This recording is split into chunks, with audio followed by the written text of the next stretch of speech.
let me ask you, when did the prison system go smoke-free?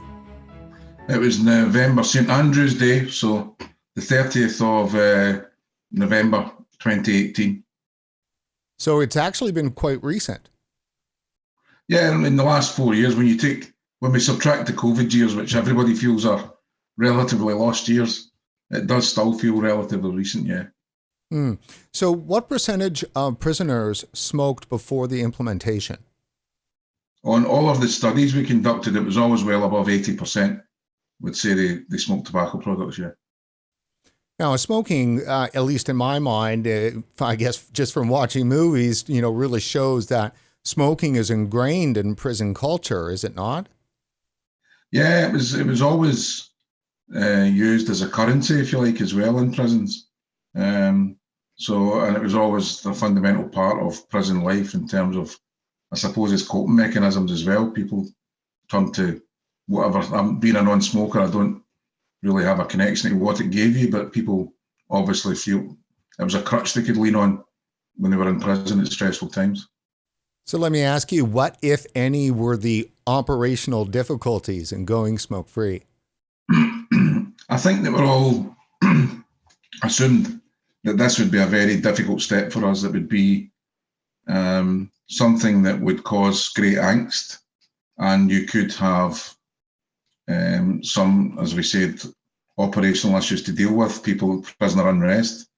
These were all potentials that we had to mitigate risk for. So the process we undertook at the time was we set the date pretty early, but a year out we started to build up both our communication strategy and the alternatives, the resources. NHS as a partner organisation, the National Health Service, they started to build up their resources as well, focus on harm reduction, nicotine replacement treatments, lots of awareness sessions, smoking cessation sessions, lots of peer-led initiatives as well, in terms of them joining in sessions and leading. And I think probably the greatest element was just constant communication to the prisoner population. This is happening, there's a date, here's what we do. And at each stage we reached certain milestones. So I think, for example, in the February of 2018, we introduced the kind of single-use e-cigarettes into the canteen for purchase. And that was to give people an opportunity to maybe attempt and try an alternative to tobacco throughout that time. So it wasn't the multi-use vapes, the kind of battery charged versions of, as we see, where you put pods in. It was just the single-use ones.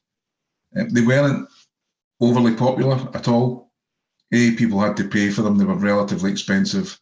You could still purchase tobacco, which was the preferred drug of choice, if you like.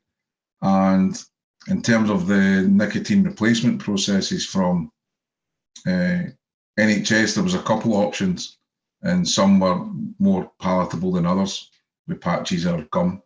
So we started to ramp up the options, but also ramp up, I suppose, the information we were providing to people. So well in advance, they knew it was happening. And it gave a long time to get them tuned into probably this was an event that was going to take place. So I felt that kind of communication worked really well for us. How did you come to then decide that nicotine vaping products were acceptable?